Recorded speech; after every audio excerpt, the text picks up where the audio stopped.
পবিত্র অবস্থায় তোমার খানা রান্না করি, সুবহানাল্লাহ বলেন জোরে।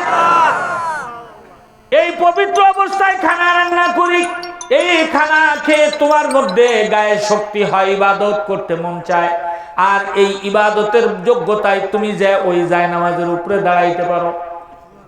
আজকে যতবার খানা রান্না করেছি একবারও পানি ব্যবহার করিনি, ডিলাকুলুক কিছু ব্যবহার করিনি, সব ইবাদত ডুবে গেছে। একদিনের পিসাব পায়খানা শুধু একটু ভালো করে পবিত্র হয়নি তাতে। তাহলে বোঝেন আপনি আমি তো 30-40 বছর 50 বছর ধরে ওই রান্না খেয়ে যাচ্ছি, আমাদের কি অবস্থা। এই জন্য মা বোনদেরকে বলবো, মা বোনেরা পর্দা পুশিদা তো ঠিক রাখবো, পাক পবিত্রতাও খেয়াল রাখবো। বাথরুমে টিস্যু ব্যবহার করবেন, করবেন তো? হ্যাঁ, টিস্যু ব্যবহার করবেন বাজার। মহিলারা পেশাব করে পানি খরচ করলে হয়ে যায়। মহিলাদের যে নাড়ি আছে এগুলো সোজা, পেশাব কোনো জায়গায় দাঁড়ায় না। কিন্তু মাসালার কিতাবে লিখছে পুরুষ শুধু পেশাব করে পানি ব্যবহার করলে আরো নাপাক বেশি হবে। কি জন্য কান্দি ওর নাড়িতে বাইরে থাকে, একটু আটাআটি না করলে, কাছাকাছি না করলে বেরোয় না। তা যে মুইতেই অমনি যদি পানি খরচ করে তো পেশাব তো আরো বেরোতেই থাকে। ওই পানির সাথে পেশাব লেগে এবার চারিদিকে চটকায় একদম। কেউ আছে দেখবেন দাঁড়ায় দাঁড়ায় হিসাব করে না, ওরাই ভালো, পানি শুনি কিচ্ছু লাগে না, 2 দিক 2 বাড়ি দিয়ে ভরি দিয়ে আটা শুরু করে দেয়। তাহলে পাক পবিত্রতা অর্জন করবো তো, ঢিলাগুলোর ব্যবহার করবো তো ইনশাআল্লাহ। বাড়ির মহিলাদেরকেও তালিম দিব, মহিলাদেরকেও ঢিলা ব্যবহার করাবো, বাচ্চাদেরকেও পবিত্রতা শিক্ষা দিব। ভাই, পবিত্রতা হলো নামাজের চাবি। আপনি যদি পবিত্র না হন তাহলে আপনার নামাজ হবে না, নামাজ না হলে জান্নাত খুলবে না। সুতরাং জান্নাতে যাইতে গেলে আগে পবিত্র হওয়া লাগবে। কথা বলেন ঠিক কিনা? আমরা যে ফরজ গোসল করি, ফরজ গোসল কি এর করতে, এগুলো মানুষ ওয়াজের মধ্যে করতে চায় না, এগুলো ওয়াজের মধ্যে বলতে চায় না। কারণ কি? কবে না ও মানুষ শুনতে চায় না, লজ্জার কথা। ও বুড়ো বাপ আর সাবাল আর নাতি একসাথে বসে টিভিতে সিনেমা দেখতেছো, সেবেলায় লজ্জা লাগে না। শরীয়তের মাসালা গুলি তখন লজ্জা লাগে।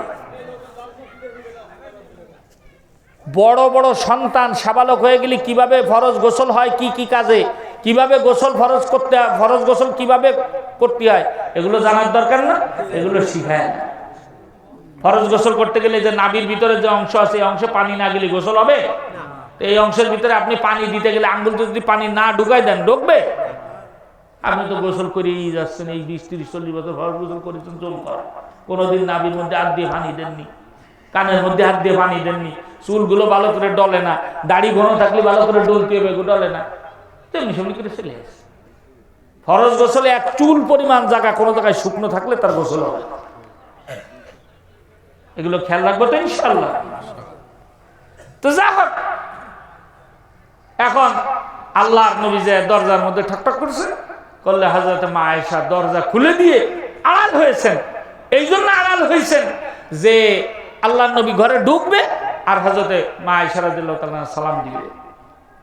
কিন্তু আল্লাহর নবী দেখে বলছে যে দরজার আড়ালে রয়েছে। আল্লাহর নবী সাথে সাথে দুইকে মাথা ঘুরাই দিয়ে আসসালামু আলাইকুম ওয়া রাহমাতুল্লাহ। হযরত মা আয়েশা রাদিয়াল্লাহু তাআলা উত্তর দিয়েছে ওয়ালাইকুম আসসালাম। কিন্তু চেহারা দেখে নবী তো জ্ঞানের সাগর ছিলেন। তাম পৃথিবীর মানুষের জ্ঞান যদি এক জায়গায় করা হয়, নবীর 1 সেকেন্ডের 1 মুহূর্তের জ্ঞানের সমান হবে। কথাটা দেখি না? নবী তো দেখে বুঝে ফেলছে। অন্য দিন চেহারা হাসি খুশি থাকে, চেহারা একটু মলিন। আয়েশা, চেহারা মলিন কেন? বলতেছে মনে করছিলাম আজকে একটু আপনারা আগে আজান দিব, কিন্তু আপনি দুইকে সালাম দিয়ে দিচ্ছেন, আমি আর সালাম দিতে পারলাম না। আপনি আমি হলে কি করতাম? আমি মনে করেন যদি এখন ওয়াজ করে যে বাড়ি যায়, যে দরজা খুললো, সালাম দিতে চাইলো কিন্তু পারলো না, আমি আগে দিয়ে দিছি। যদি বউ ওই কথা কয়, আমি কি কবা নেই, ওয়াজ মাজ করে কিলান্ত হয়ে আইছি, কালকে আইসি, কালকে দিয়ে না সালাম, কি তাই কবে না? এই গন্ডগোলটা এই জায়গায়। প্রায় মানুষ আইসে হুজুরের কাছে কয়, হুজুর একটু ওই স্বামীর খেদমতের ওয়াজটা করে দিয়ে, মানে ধরা খেয়েছেন, কি করবি? আইসে হুজুরে একটু স্বামীর খেদমতের ওয়াজ করে দিয়ে, যদি হুজুরের ওয়াজ শুনে একটু খেদমত করে। আল্লাহ নবী কইছে বিয়ের সময় দিনদার খোঁজো, উনি বিয়ের সময় যে মালদার খুঁজেছে, কত যৌতুক নিয়ে যায়, বিল্ডিং বাড়ি 2 তলা আছে না, মাঠে জমি জমা কত, মরার আগে ভাগ করে এনেছে, বুড়ো ছেলেবেলা কয়টা আর আমি কটক পাবো আগে। ওই বউ কি খেদমত করবে? এত সোজা?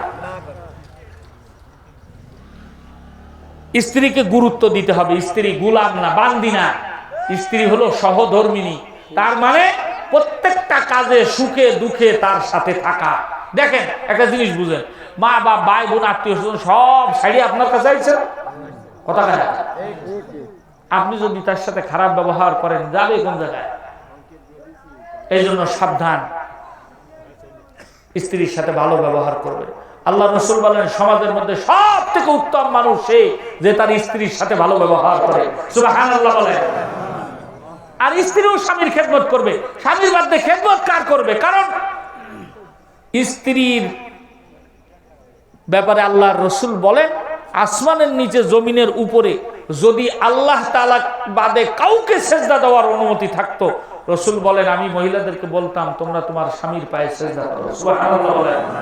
আর যে মহিলা দুনিয়া থেকে চলে যায় আর তার স্বামী তার উপরে সন্তুষ্ট, রাসূল বলেন তাকে কবরে রাখার আগে তার কবরে জান্নাতের বিছানা বিছায় দেওয়া হয়।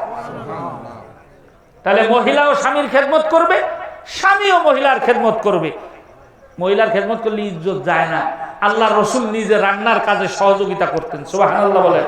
হাদিস শরীফের মধ্যে আসছে রাসূল নিজে স্ত্রীদের কাপড় ধুয়ে দিতেন। তো রাসূল আমাদের জন্য মডেল না? রাসূল যে কাজ করেছে ও কাজ তো আমরা করতে কোনো লজ্জা আছে? পরস্পরে মিল মহাব্বত রাখবেন। রাজি আছেন তো ইনশাআল্লাহ? ছোট্ট দু একটা কথা বলে শেষ করে দেব। আয়োজক যারা আছে ওরাও খিচুড়ি দিতে ব্যস্ত হয়ে গেছে, আপনারাও খিচুড়ি নিতে ব্যস্ত হয়ে গেছেন। আমরাও প্রত্যেকদিন ওয়াজ করে করে ক্লান্ত, আমাদেরও তাড়াতাড়ি বাড়ি যেতে পারলে ভালো হয়।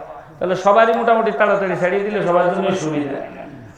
তো এখন ওই ব্যক্তি যে আব্দুল্লাহ ইবনে মুবারকের ওই যে স্বপ্ন দেখে যে ওই কামারের বউর কাছে জিজ্ঞেস করছে, আচ্ছা তোমার স্বামী কি আমল এরকম করতো যে বিখ্যাত একজন মুহাদ্দিস আব্দুল্লাহ ইবনে মুবারকের থেকেও বড় জান্নাত পেয়ে গেল? মহিলা বলতেছে আমার স্বামী বড় গরিব মানুষ, একেবারে কামার ছিল, সারাদিন কাজ কাম করতো, ক্লান্ত থাকতো।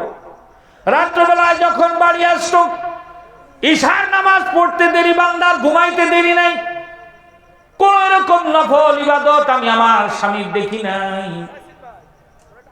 এই কথা বলতে ওই ব্যক্তি বলতেছে না, আমি স্বপ্নে দেখেছি আব্দুল্লাহ ইবনে মুবারকের থেকেও তার জান্নাত আরো বড়। নিশ্চয়ই এরকম কোন আমল তার আছে, তুমি বলতে পারবা? তুমি তার স্ত্রী, একটু ভালো করে চিন্তা ভাবনা করে বলো। কিছু সময় পরে স্ত্রী বলতেছে আমার স্বামীর জীবনে একটা আমল আমি এমন পাইছি যে আমলটা অনেকবার আমি নিজেই দেখেছি। কি আমল? বলে সে সারাদিন আগুনের পাশে বসে বসে লোহা আগুনের মধ্যে তাপ দিয়া বিভিন্ন জিনিস বানাইতো, দুপুরে বাড়ি আসতো না।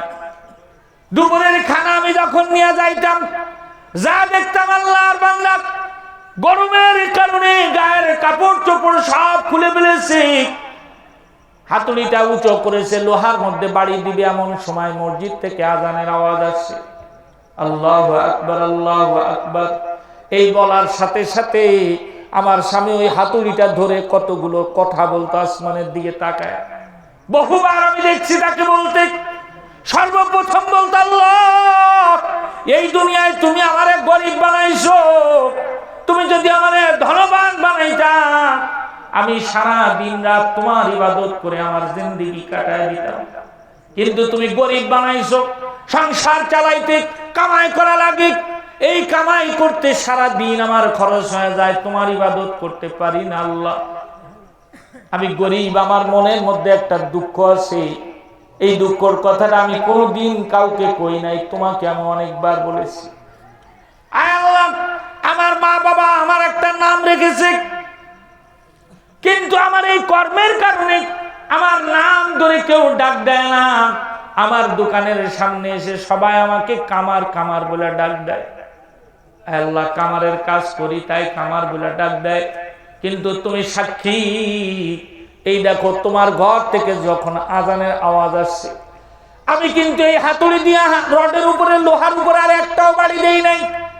আল্লাহ আমি আমার হাতুড়ি এই ছায়া দিলাম, আমি কিন্তু তোমার গোলামি করতে চলে যাই। কিয়ামতের ময়দানে তুমি যখন সবাই রে ডাকবা, নাম ধরে ধরে ডাকবা, তুমি কিন্তু আমার নাম ধরে ডাক দিবা না।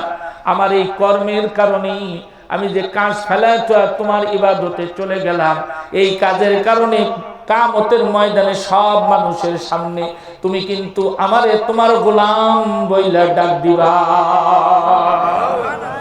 ওই ব্যক্তি এবার কান্দে আর বলে, হ্যাঁ, যার দিলে আল্লাহর এত ভয়, আজান হয়ে গেলে যে আর বাইরে থাকে না, আল্লাহর ঘর মসজিদের দিকে ছুটে যায়, ওই ব্যক্তিকে তো ছোট জান্নাত দিয়ে আল্লাহ পাক বেইজ্জতি করবে না, ওই ব্যক্তিকে তো আল্লাহ পাক অনেক বড় জান্নাত দান করবে।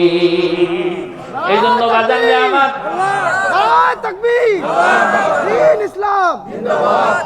এই জন্য বাজান রে আমার, কবরে তো আপনার আমার সবার শোয়া লাগবে নাকি কোন? কবরে সবার শোয়া লাগবে। তাহলে 4টা পাশ বন্ধ করে গেলে আর জাহান্নামের আগুন গায়ে লাগবে না। যদি জাহান্নামের ভয় না লাগে, একটু গ্যাস লাইটটা গায়ে এরকম ধরে দেখেন কেমন লাগে। সামান্য একটা মেজের কাঠি একটুখানি সুলা লাগলে, সামান্য মোটর সাইকেলের সাইলেন্সার গরম একটু গায়ে লাগলে সহ্য করতে পারি না। জাহান্নামের আগুন তো আপনার আমার মতো মানুষ সহ্য করার প্রশ্নই আসে না। এই জন্য এই 4টা পাশ যদি বন্ধ হয়ে যায়, তাহলে তার জাহান্নামের আগুন টেকে যাবে। মাথার পাশে কোরআন আসবে। রাসূল বলেন, আসসালাতু আলা ইয়ামিনিহি, নামাজ তার ডান পাশে আসবে। যার কোরআনের সাথে সম্পর্ক নাই, তার মাথার পাশ খালি হয়ে যাবে। যার নামাজ নাই, তার ডান পাশ খালি হয়ে যাবে। রাসূল বলেন, সাদাকাতু আলা শিমালিহি, আর সদকা তার বাম পাশে এসে যাবে। জোরে কোন সুবহানাল্লাহ। দান খায়রাত যে ব্যক্তি করে, আল্লাহর দেওয়া মাল আল্লাহর রাস্তায় সদকা করে, সুযোগ পাইলে মসজিদে, মাদ্রাসায়, মাহফিলে গরিব দুঃখী এতিম অসহায় মানুষকে সাহায্য সহযোগিতা করে, ওই ব্যক্তির বাম পাশে ভরা থাকবে, আর সমস্ত নেক আমলগুলা পায়ের পাশে এসে যাবে। মুহতারাম হাজিরিন, এই ছোট্ট সময়ে ছোট্ট করে কয়েকটা কথা বলেছি। মোট কথা হলো, কবরে সকলের শোয়া লাগবে। কবরে শুইতে গেলে চারিপাশ বন্ধ করে না শুইলে জাহান্নামের আগুন গায়ে লেগে যাবে। সুতরাং কোরআনের সাথে মহাব্বত রাখা, নামাজ ঠিক মতো পড়া, দান সাদকা করা, অন্যান্য আমল করা, মা বোনদের পর্দা পশিদার মধ্যে থাকা। আমার আগে আমার ভাই পর্দার ওয়াজ করেছে, অত্যন্ত সুন্দর আলোচনা করেছে হযরত মারিয়াম আলাইহিস সালামকে নিয়ে। এরপরে অন্য আরো যা এর আগে যে ভাই ওয়াজ করছে, আমার ভাইয়ের আগে সেও পর্দার ওয়াজ করছে। আপনারা শুনছেন কিনা জানি না। আমার অভ্যাস হলো, আমি জেনে বসে ওয়াজ মাহফিল শুনি, যেখানে বসে থাকি মাইকে যা বলতে থাকে আমি শুনতে থাকি এগুলো। তো মোদ্দা কথা হলো, মা বোনরা পর্দা পশিদার সাথে থাকবে। পর্দা